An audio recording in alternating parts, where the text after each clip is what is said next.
이 다리 혈액순환이 잘 안 되면은 전신 혈액순환에도 문제가 생기기 때문에 다리 쪽 순환이 안 되면서 나타나는 내 몸의 신호들을 잘 알아차리고 평소에 관리하는 게 굉장히 중요합니다.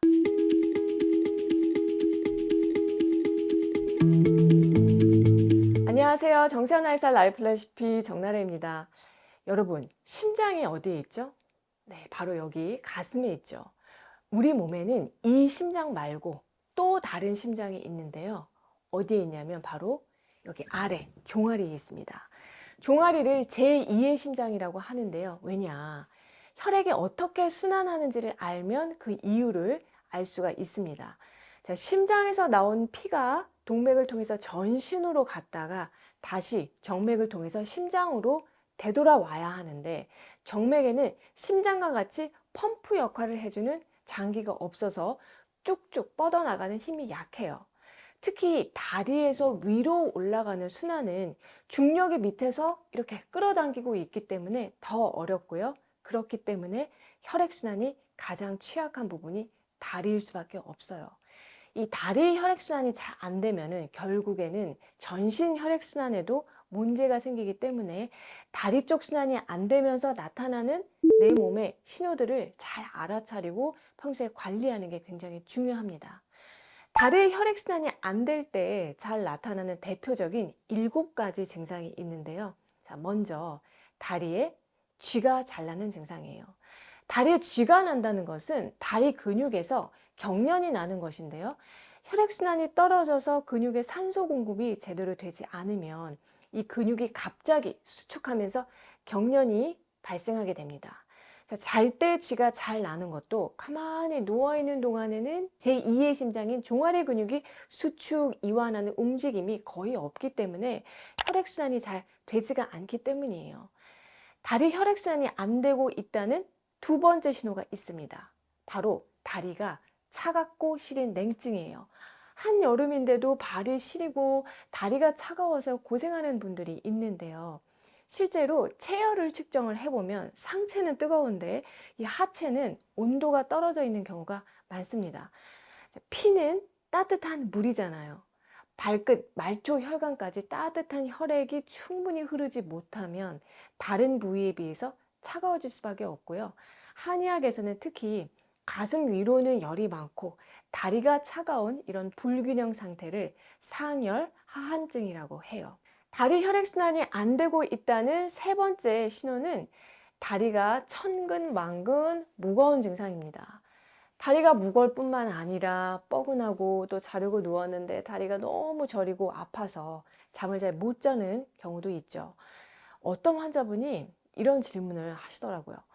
선생님, 제가 다리 혈액순환이 안 되는 것 같아서 만보 걷기를 시작을 했는데 운동 후에 왜 다리가 더 무겁고 저린 걸까요? 라고 물어보셨어요.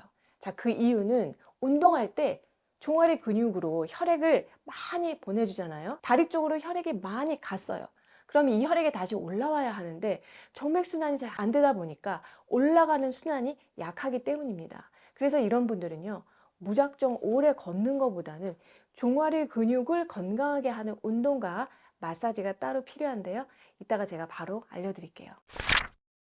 다리 혈액순환이 안 되고 있다는 네 번째 신호로는요, 다리가 무거운 증상과 같이 잘 나타나는 증상인데요. 바로 다리 부종입니다. 아침에 신발을 신을 때는 딱 맞았는데 저녁에 신발을 신으려고 보면은 발이 부어서 신발에 발이 잘 안 들어가거나, 혹은 저녁에 양말을 벗었는데 양말 자국이 너무 진하게 남아있는 채로 이게 잘 돌아오지 않는 것은요, 다리가 부어 있기 때문입니다.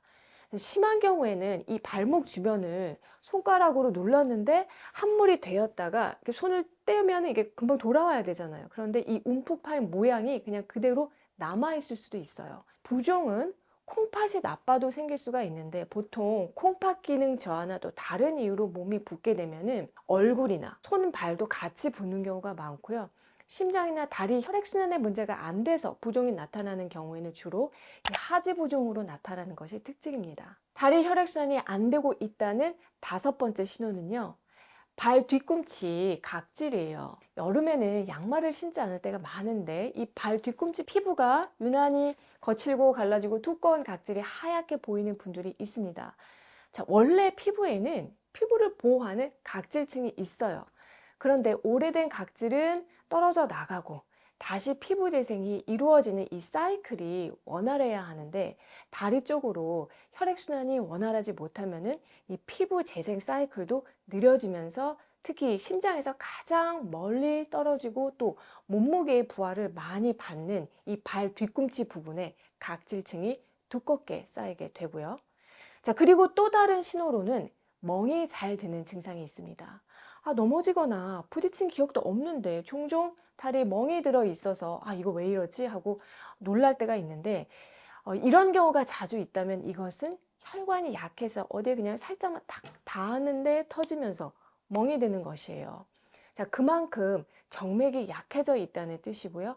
이런 상황에서는 혈액순환도 쉽게 정체할 수 있기 때문에 관리가 필요합니다.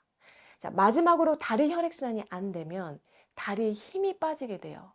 다리에 힘이 갑자기 빠지는 증상은 뇌에 이상이 생겼을 때도 나타날 수가 있고 우리가 흔히 허리 디스크라고 하는 이 추간팔 탈출증이 생겼을 경우에 신경이나 혈관 등이 눌리면서 나타날 수도 있는데요. 혈액순환이 잘 되지 않는 경우에는 보통 오래 앉아 있다가 일어날 때 예전 같지 않게 다리에 힘이 탁 풀리는 그런 특징들이 있어요. 그러니까 혈류 공급이 잘 되지 않다 보니까 근육이 수축 이완을 제대로 하지 못하면서 순간적으로 다리에 힘이 들어가지 않기 때문입니다.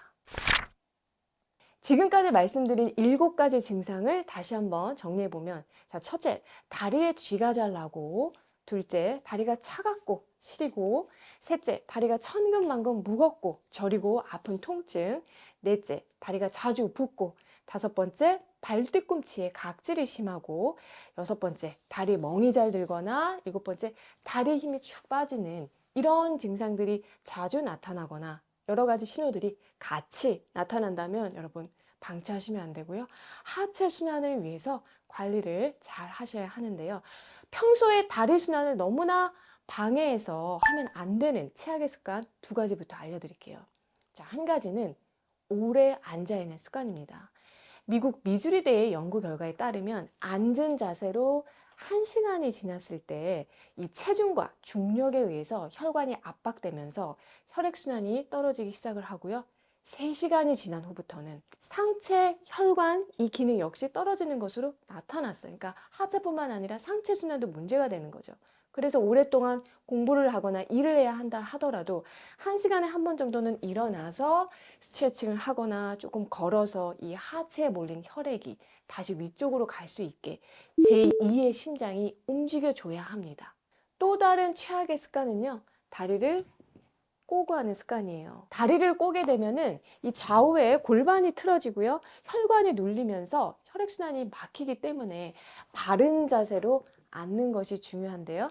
다리를 꼬고 하는 것이 더 편하고 안정감이 들어요 하는 분들은 이미 골반이 틀어진 상태이기 때문에 그렇게 느낄 수가 있어서 이러한 경우라면은 틀어진 골반과 척추를 바로 잡아주는 교정 치료가 필요할 수 있어요. 그렇다면 단순히 운동하는 것도 좋지만 특히 다리 혈액순환을 좋게 하고요, 제2의 심장을 건강하게 하기 위해서 몸을 어떻게 움직여주는 것이 좋을까요? 자, 먼저 고관절을 잘 풀어주는 것이 중요합니다. 앉아있게 되면은 이 고관절이요, 경첩처럼 이렇게 딱 접히잖아요. 그렇기 때문에 혈액순환이 정체하기가 쉬운데요. 매일 고관절을 스트레칭하고 운동시켜서 혈액이 막힘없이 흐르게 하는 게 중요해요. 이 영상에서 어떻게 고관절을 푸는지 자세한 방법 알려드렸으니까 보시면서 참조하시고요. 그 다음 제2의 심장이 이 종아리 근육을 어떻게 직접적으로 튼튼하게 하는지에 대한 내용인데, 적당한 근육량을 유지하기 위해서는 힘을 키우고 동시에 종아리가 딱딱하지 않게 유연성을 회복시켜 주는 것도 역시 혈액순환에는 매우 중요하다고 말씀을 드렸어요.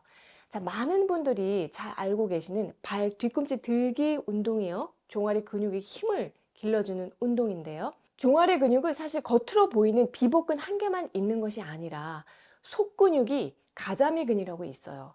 이 가자미근 운동도 필요한데요. 이 가자미근 운동을 해주면 혈당 조절에도 탁월한 효과가 있기 때문에 비복근을 강화하는 발 뒤꿈치 운동과 가자미근을 강화하는 가자미근 운동을 같이 병행해 주시면 아주 견고한 종아리 근육을 만드는데 시너지 효과가 납니다. 자, 종아리 근육이 또 유연해야 혈액을 잘 짜줄 수가 있죠. 이를 위해서 어떻게 스트레칭하면 좋은지, 또 어떤 지압법을 하면 좋은지 각각 다 영상으로 알려드렸어요. 따로따로 찾아보기가 힘든 분들을 위해서 제가 순서대로 영상 이어서 합본을 만들어서 이렇게 올려드렸으니까 영상 틀어놓으시면서 꾸준히 보시고 같이 한번 해보셨으면 합니다. 올해도 정나래와 함께 운동하고 또 식치하시면서 혈액순환 뻥뻥 뚫리는 한 해가 되셨으면 하고요. 저는 다음에 또 좋은 내용으로 찾아뵐게요.